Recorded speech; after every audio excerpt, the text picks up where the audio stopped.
नमस्कार, जय हिंद, जय छत्तीसगढ़। मैं हूं नजरुल खान, एक बार फिर आप लोगों के सामने। मैं दरअसल इसलिए आप लोगों के सामने आज आया हूं कि हमारे यहाँ सत्ता पक्ष कांग्रेस की सरकार के सत्ता पक्ष के विधायक श्री देवेंद्र यादव जी ने एक चैलेंज किया है कि किसी में भी बीजेपी के नेता में दम है तो वो मेरे साथ डिबेट में बैठ जाए। तो मैं समझ में नहीं आता कि जिस व्यक्ति को ठीक से बोलना नहीं आता वो आदमी इतनी बड़ी बड़ी चैलेंज कर रहा है, और चैलेंज अगर वो डिबेट में बैठ जाएगा तो बात कैसे करेगा, क्योंकि वो मैं नहीं पूरा भिलाई जानता है कि जो व्यक्ति ठीक से बात नहीं कर सकता। और चलो ठीक है, वो उसके अंदर कुछ तो टैलेंट था या तकदीर बोले कि पहले हमारे यहाँ भिलाई की जनता ने श्री देवेंद्र यादव जी को महापौर बनाया और बहुत शानदार तरीके से चुनाव जिताया। उसके बाद उनको विधायक भी बनाया, और इत्तेफाक देखिए, उनकी किस्मत देखिए इतनी अच्छी थी कि उनकी पार्टी की सत्ता भी छत्तीसगढ़ में है। तो मैं देवेंद्र यादव जी को ये कहना चाहता हूँ कि आप के साथ में डिबेट में बैठने की सोच भी नहीं सकता, क्योंकि मुझे पता है कि आप उस लेवल के नहीं हैं, उस लेवल के है ही नहीं। क्योंकि मैं 2-3 सवाल करूंगा और आप वो 2-3 सवालों के जवाब नहीं दे पाएंगे। आपके खिलाफ तो सवालों की मेरे पास में इतनी बड़ी सूची है कि मैं अगर पूछते चले जाऊं तो मैं समझता हूं कि आधा घंटा निकल जाएगा सिर्फ सवाल पूछते पूछते, और आप जवाब कितना दे पाएंगे वो मैं भी जानता हूं, आपके समर्थक भी जानते हैं, और भिलाई की सारी जनता भी जानती है। और मैं आपका विरोधी हूं, उसका रीजन है क्योंकि आपने कहा था आप भिलाई के बेटे हैं, आपको लोग वोट दिए, बेटा समझकर वोट दिए, लेकिन आपने धोखा दिया। आपको लोगों ने महापौर बनाया, आपने पैर छुआ, घर घर जाके पैर छुआ, यानी कि अब जो है मतदाता डरने लगे हैं कि कोई व्यक्ति अगर पैर छू के वोट मांग रहा है तो ये पक्का धोखा देगा, क्योंकि आपने ऐसी चीजें मतलब लोगों के मन में ऐसी शंका पैदा कर दी, क्योंकि आपने बराबर सबका पैर छुआ था कि मुझे बेटा समझकर वोट दीजिए, तो आपको लोगों ने बेटा समझकर वोट दिया। जिससे आपने कहा मुझे भाई समझकर वोट दीजिए, उन्होंने आपको भाई समझकर वोट दिया। जिनसे आपने कहा कि मुझे अपना दोस्त अपना साथी समझकर वोट दीजिए, उन्होंने आपको अपना दोस्त अपना साथी समझकर वोट दिया। आपको जिताने में जो सबसे बड़ा योगदान था वो कॉलेज के उन छात्रों का था जो अपने माँ बाप के पैसों से कॉलेज में शिक्षा ग्रहण कर रहे थे। उन्होंने आपके लिए रात दिन मेहनत की और आपको महापौर का चुनाव जिताया, और आपने उनके साथ क्या किया? आपने उनके साथ धोखा किया, क्योंकि जब से आप महापौर बने आपने उनके हित के लिए कोई काम नहीं किया। फिर आप विधायक भी बने, उसके बाद भी आपने उनके लिए कोई काम नहीं किया।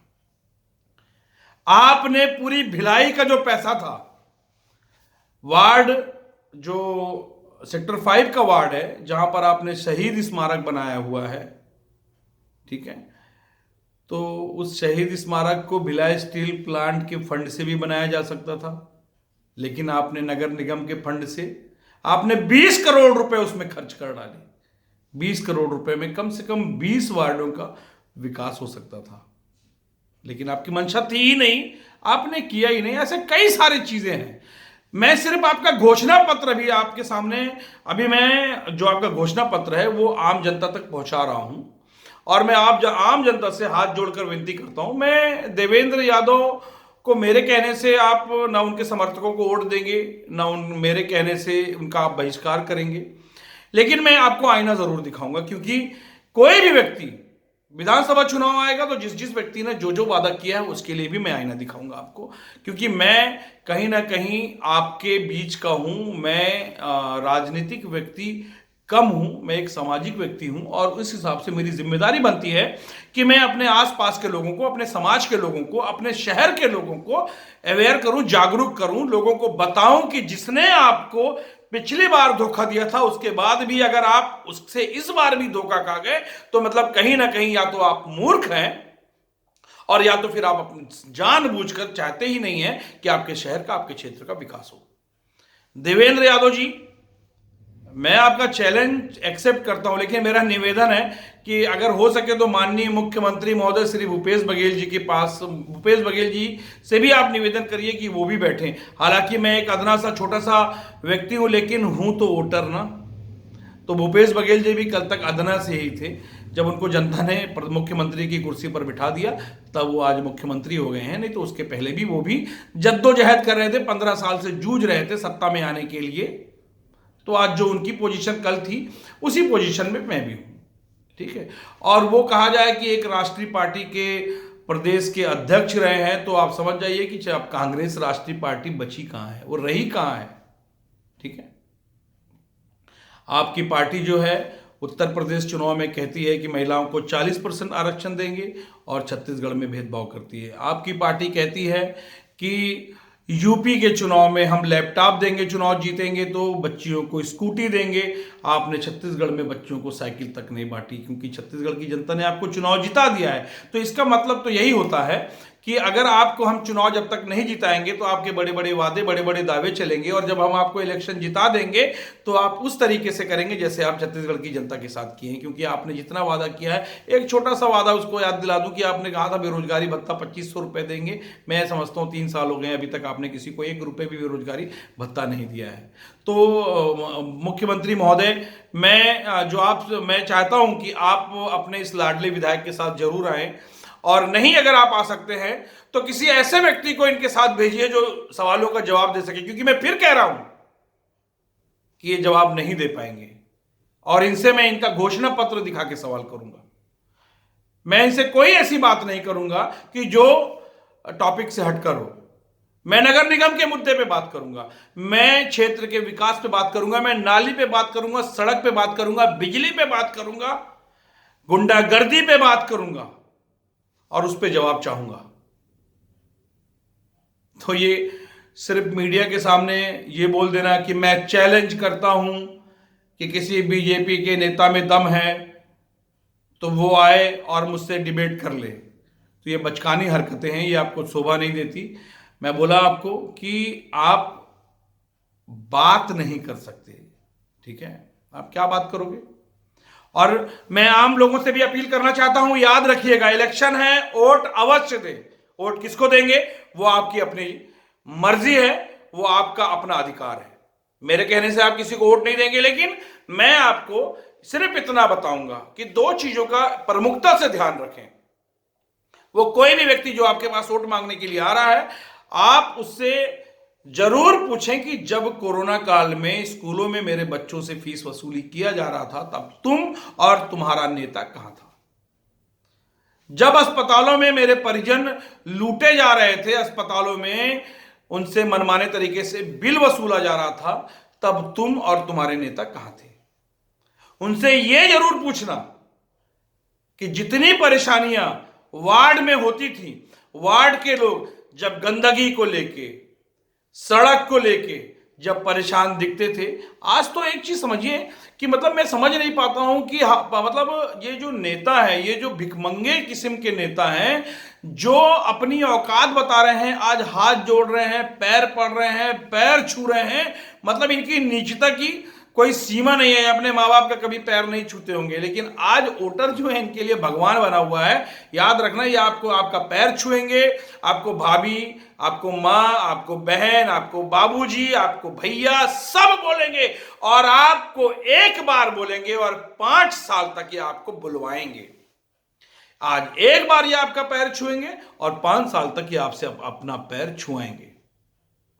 तो ये याद रखिएगा, हर बार आप वही गलती करते हैं, हर बार ऐसे व्यक्ति को चुनते हैं। तो ये याद रखिए, कोई ये बोलता है कि नेता नहीं बेटा चुनो, तो उसको बोलना कि बेटा तुम ये बताओ कि तुम पिछले 5 साल कहां थे। ये जो रिश्ता है मां बेटे का, बाप बेटे का, या जिस तरीके से वो कहता है कि मैं बेटा हूं, तो उससे पूछेगा कि 5 साल कहां थे, कि सिर्फ चुनावी रिश्ता है ये। और खास करके मैं तमाम मुस्लिम मतदाताओं से अपील करना चाहता हूं कि वोट बैंक न बने, ठीक है। ये पार्टी का चुनाव नहीं है, ये व्यक्तिगत चुनाव है, ये आप समझ लीजिएगा। उस व्यक्ति को अपने वार्ड का मेंबर चुनिए, उस व्यक्ति को अपने वार्ड का पार्षद चुनिए जिस पर आपको यकीन हो कि वो कुछ कर सकता है, वो आपके सुख दुख में शामिल हो सकता है। ना अपराधी किस्म के व्यक्ति को चुनिए, ना बहुत ज्यादा नेता किस्म के व्यक्ति को चुनिए, नहीं तो वो आज आपके पैर छू रहा है, आपके सामने हाथ जोड़ रहा है, आपको भैया दीदी मतलब जितनी लैंग्वेज आती है हर लैंग्वेज में वो आपके साथ आपसे हाथ जोड़ के विनती करते हुए नजर आ रहा है, लेकिन वो आपको धोखा देगा।